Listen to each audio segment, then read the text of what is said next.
I don't believe in signs. But if I did, that dress would have been the first one. Claire never wore red. Not once in our 10 years of marriage. Her wardrobe was a sea of blues, blacks, and the occasional green when she felt adventurous. But that night, as she stepped out of our bedroom, slipping in an earring with that absent-minded focus she always had, she was wrapped in scarlet. Not just any red, a deep, burning shade that clung to her body in ways I hadn't seen in years. She barely even registered my reaction. Maybe she didn't care to. "Where are you going?" I asked, though I already knew. Still, something about the way she moved felt off. She wasn't just getting ready for dinner. She was preparing for something. "Just meeting up with Melissa and the girls," she said, adjusting her bracelet. She glanced at the mirror, tilting her head slightly, as if waiting for her reflection to reassure her. I had no reason to doubt her. Melissa was her best friend. Their group had their wine nights, their weekend getaways. But this wasn't a casual dinner look.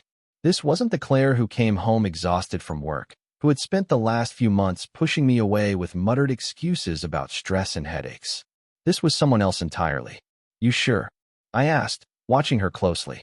"You never wear red." She smiled, small, tight, forced. "What? I can't mix it up." I wanted to let it go. I really did.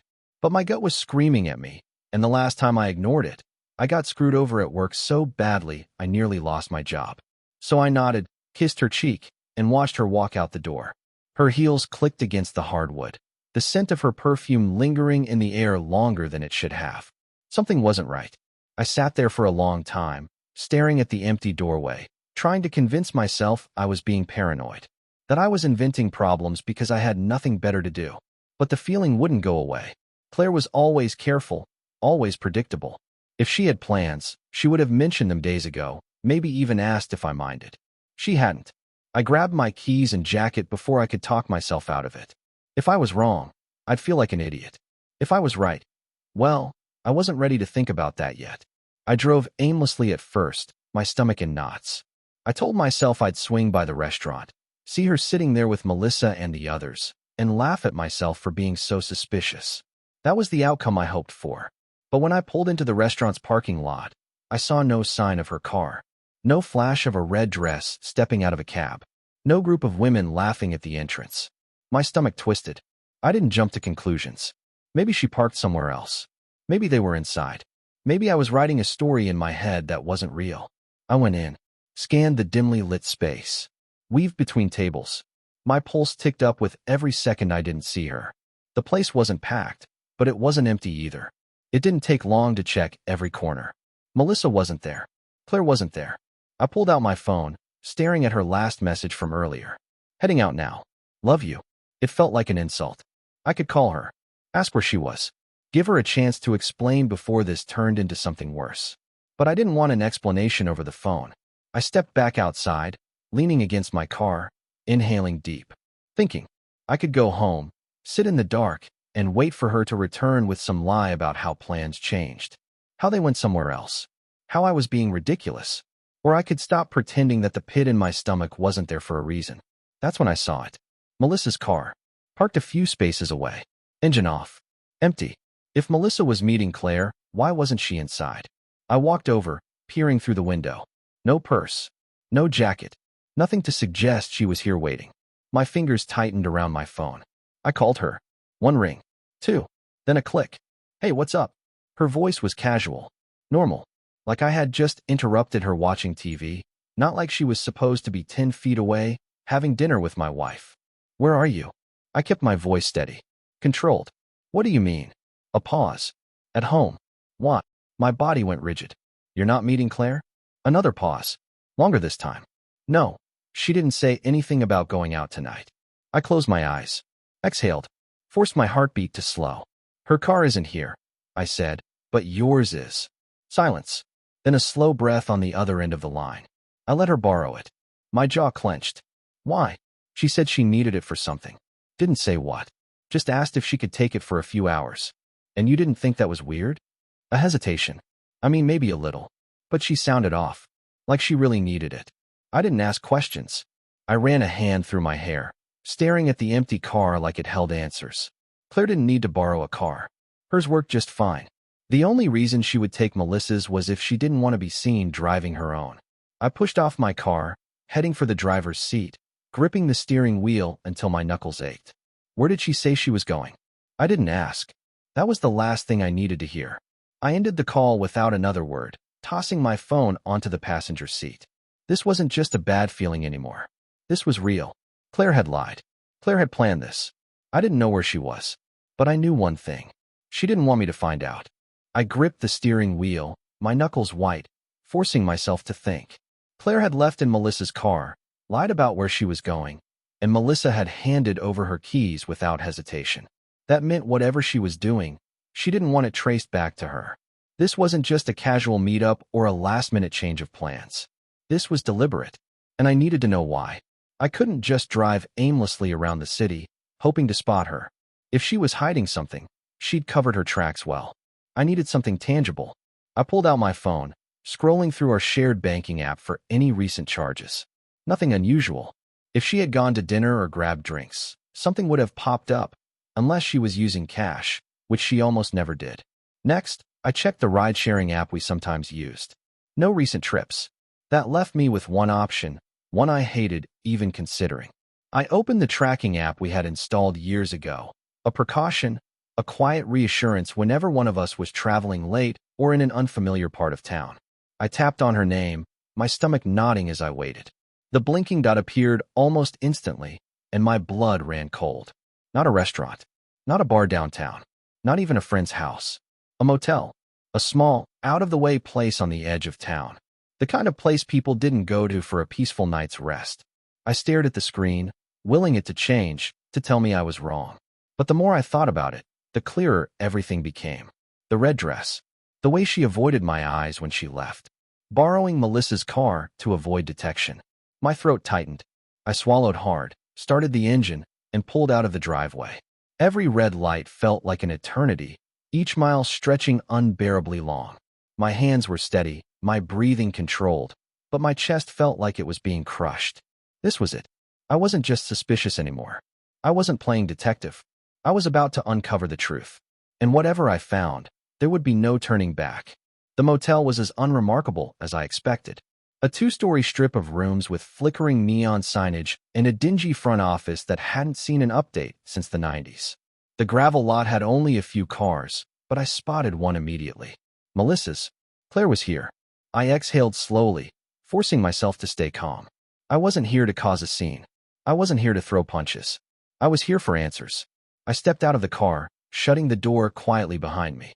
My fists clenched at my sides as I approached the row of doors, heart pounding. I didn't know which room she was in, but I didn't need to guess. A door creaked open a few feet away. For a second, I thought it was Claire. It wasn't. It was him. A man I'd never seen before. Mid-30s, slightly taller than me, dark hair. He buttoned his shirt as he stepped out, shrugging on his jacket with an air of nonchalance. He didn't scan his surroundings, didn't seem concerned about being seen. He just adjusted his collar and strolled toward the parking lot, as if this were just another routine night. I watched him reach for his keys, unlock his car, and that's when I moved. Hey. He turned, his brows furrowing in confusion. And suddenly, everything made sense. Looking back, the red dress had been my first sign. Claire never wore red.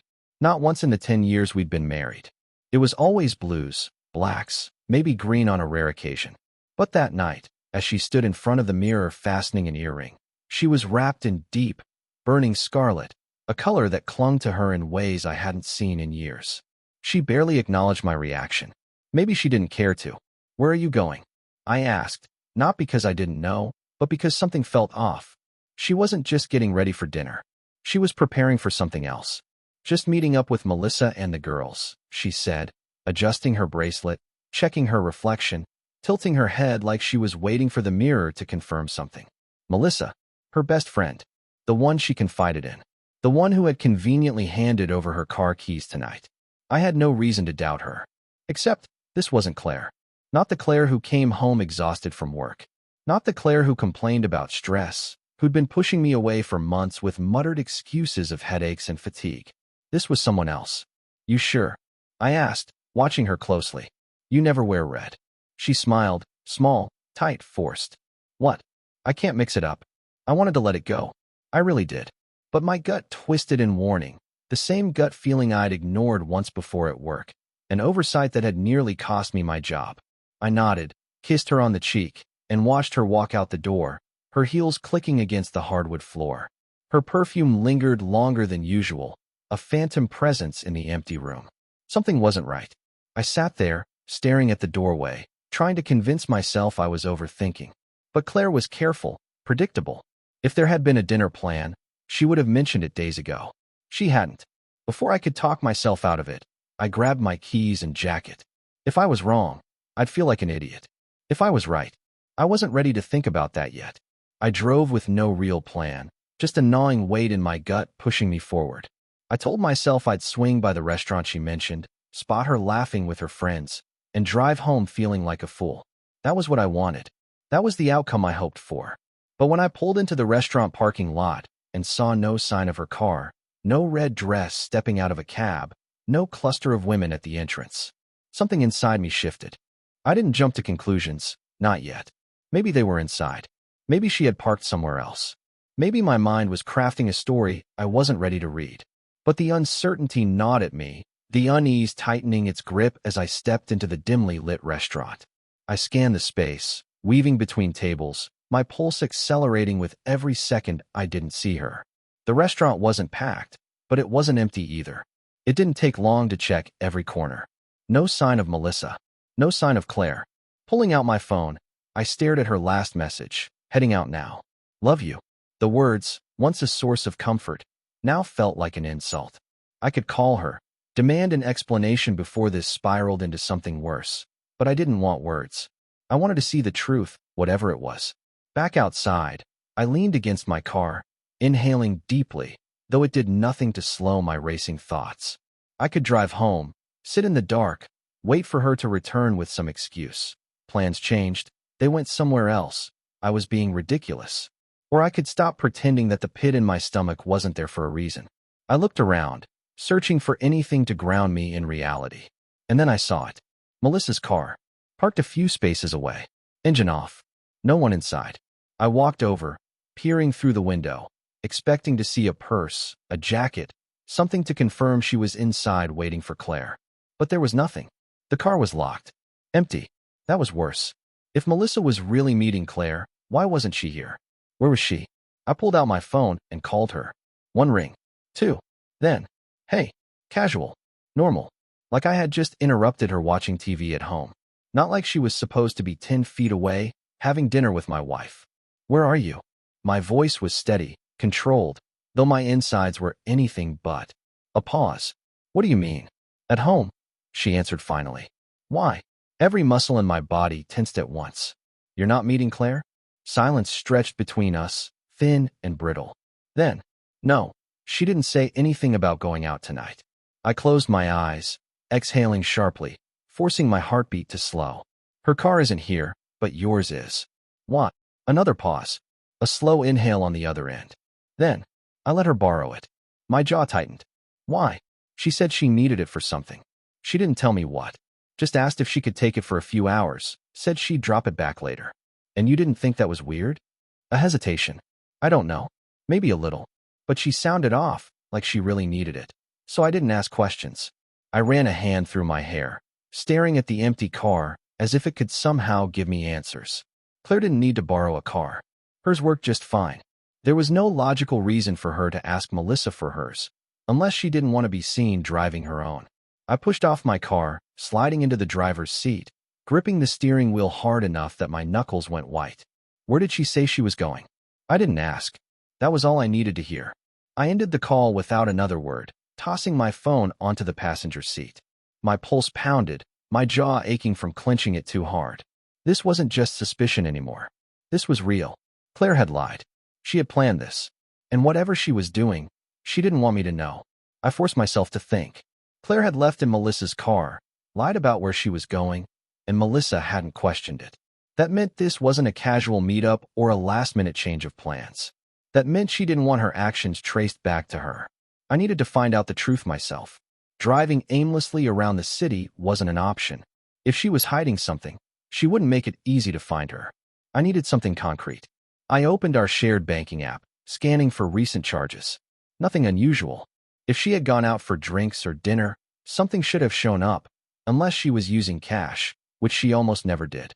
I checked the ride-sharing app we sometimes used. No recent history. That left me with one last option, one I hated considering. I opened the tracking app we had installed years ago for safety. We rarely used it, but it had always been there, a silent reassurance whenever one of us traveled alone. I tapped her name, my stomach twisting as I waited for the location to load. A blinking dot appeared almost instantly, steady and damning. She wasn't at a restaurant, not at a friend's house, not anywhere she should be. She was parked outside a small, out-of-the-way motel on the edge of town, the kind of place people didn't go for a night of rest. I stared at the screen, willing it to change, to give me an explanation that wasn't what I already knew deep down. But the more I thought about it, the more the pieces fit together. The red dress, the way she avoided my gaze when she left, the borrowed car, the lies.